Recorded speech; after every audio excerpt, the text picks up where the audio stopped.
ಯಾವುದು ಯಾವುದು ಹಾಂ, ಚಂದ್ರಶೇಖರ್ ಪ್ರಕರಣ CBIಗೆ ಹೋಗೋದಕ್ಕೆ ಅತ್ಯಂತ ಯೋಗ್ಯ ಇದೆ. ಯಾಕಂತಂದರೆ ಇದರಲ್ಲಿ ಬ್ಯಾಂಕ್ ಕೂಡ ಇನ್ವಾಲ್ವ್ಮೆಂಟ್ ಆಗಿದೆ. ಆ್ಯಸ್ ಪರ್ ದ ರೂಲ್ಸು ಬ್ಯಾಂಕಿಂಗಲ್ಲಿ 10 ಕೋಟಿಗಿಂತ ಹೆಚ್ಚು 10 ಕೋಟಿಗಿಂತ ಒಳಗಿದ್ದರೆ ಬ್ಯಾಂಕಿಂಗಲ್ಲಿ ಒಂದು ವಿಜಿಲೆನ್ಸ್ ಇರ್ತದೆ. ಆ ವಿಜಿಲೆನ್ಸ್ ತನಿಖೆ ಮಾಡಿ 10 ಕೋಟಿಗಿಂತ ಹೆಚ್ಚಿದ್ದಾಗ ಅದು CBIಗೆ ಆಟೋಮೆಟಿಕ್ಲಿ ಹೋಗಬೇಕಾದ್ರೆ ಈಗಾಗಲೇ ಬ್ಯಾಂಕ್ನವರು ಆ ಪ್ರಕ್ರಿಯೆಗೆ ಮುಂದುವರೆದಿದ್ದಾರೆ ಅಂತ ನಾನು ತಿಳಿದು ಬಂದಿದೆ. ಖಂಡಿತವಾಗೂ ಇದು ಬ್ಯಾಂಕಿನ ಪ್ರಕರಣ 10 ಕೋಟಿಗಿಂತ ಹೆಚ್ಚಿರೋದ್ರಿಂದ CBIಗೆ ಹೋಗೋದು ಅತ್ಯಂತ ಸೂಕ್ತ ಅಂತ ನನ್ನ ಭಾವನೆ. ಈ ನಾಗೇಂದ್ರ ವಿಚಾರದಲ್ಲಿ ಸರ್ಕಾರ ಮೊಂಡುತನ ಮಾಡ್ತಾ ಇದೆ ಅಂತ ಅನ್ಸುತ್ತೆ. ಹಾಂ, ಇದು ನೋಡ್ರಿ, ಇಡೀ ಸರ್ಕಾರದ ನೈತಿಕತೆ ಪ್ರಶ್ನೆ ಇದೆ. ಇದು ಪರೀಕ್ಷೆ ಇದೆ ಸರ್ಕಾರದ್ದು. ಹಿಂದೆ ವಿರೋಧ ಪಕ್ಷದಲ್ಲಿದ್ದಾಗ ಯಾವ ನೈತಿಕತೆಯ ಬಗ್ಗೆ ಮಾತನಾಡಿದ್ರು ಅದೇ ನಾಯಕರು ಇವತ್ತು ಮುಖ್ಯಮಂತ್ರಿ ಮತ್ತು ಉಪಮುಖ್ಯಮಂತ್ರಿ ಇದ್ದಾರೆ.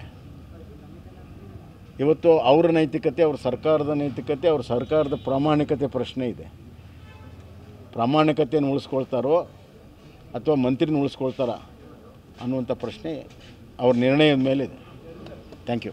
ಸರ್, ಪುತ್ರ ಭೈರವ ಯಾಗ ಮಾಡ್ತಾ ಇದ್ದಾರೆ BJP ಅವರು ಅಂತ ಅದ್ರ ಬಗ್ಗೆ ನಾನು ಕಮೆಂಟ್ ಇಲ್ಪ. ಅವು ಯಾಗ ಯತ್ನ ಅವ್ರಿಗೆ ಗೊತ್ತು, ನಮಗೇನು ಗೊತ್ತಿಲ್ಲ. ಯಾವುದು ಯಾವುದು ಹಾಂ, ಚಂದ್ರಶೇಖರ್ ಪ್ರಕರಣ CBIಗೆ ಹೋಗೋದಕ್ಕೆ ಅತ್ಯಂತ ಯೋಗ್ಯ ಇದೆ. ಯಾಕಂತಂದರೆ ಇದರಲ್ಲಿ ಬ್ಯಾಂಕ್ ಕೂಡ ಇನ್ವಾಲ್ವ್ಮೆಂಟ್ ಆಗಿದೆ. ಆ್ಯಸ್ ಪರ್ ದ ರೂಲ್ಸು ಬ್ಯಾಂಕಿಂಗಲ್ಲಿ 10 ಕೋಟಿಗಿಂತ ಹೆಚ್ಚು 10 ಕೋಟಿಗಿಂತ ಒಳಗಿದ್ದರೆ ಬ್ಯಾಂಕಿಂಗಲ್ಲಿ ಒಂದು ವಿಜಿಲೆನ್ಸ್ ಇರ್ತದೆ. ಆ ವಿಜಿಲೆನ್ಸ್ ತನಿಖೆ ಮಾಡಿ 10 ಕೋಟಿಗಿಂತ ಹೆಚ್ಚಿದ್ದಾಗ ಅದು CBIಗೆ ಆಟೋಮೆಟಿಕ್ಲಿ ಹೋಗಬೇಕಾದ್ರೆ ಈಗಾಗಲೇ ಬ್ಯಾಂಕ್ನವರು ಆ ಪ್ರಕ್ರಿಯೆಗೆ ಮುಂದುವರೆದಿದ್ದಾರೆ ಅಂತ ನಾನು ತಿಳಿದು ಬಂದಿದೆ. ಖಂಡಿತವಾಗೂ ಇದು ಬ್ಯಾಂಕಿನ ಪ್ರಕರಣ 10 ಕೋಟಿಗಿಂತ ಹೆಚ್ಚಿರೋದ್ರಿಂದ CBIಗೆ ಹೋಗೋದು ಅತ್ಯಂತ ಸೂಕ್ತ ಅಂತ ನನ್ನ ಭಾವನೆ. ಈ ನಾಗೇಂದ್ರ ವಿಚಾರದಲ್ಲಿ ಸರ್ಕಾರ ಮೊಂಡುತನ ಮಾಡ್ತಾ ಇದೆ ಅಂತ ಅನ್ಸುತ್ತೆ. ಹಾಂ, ಇದು ನೋಡ್ರಿ, ಇಡೀ ಸರ್ಕಾರದ ನೈತಿಕತೆ ಪ್ರಶ್ನೆ ಇದೆ. ಇದು ಪರೀಕ್ಷೆ ಇದೆ ಸರ್ಕಾರದ್ದು.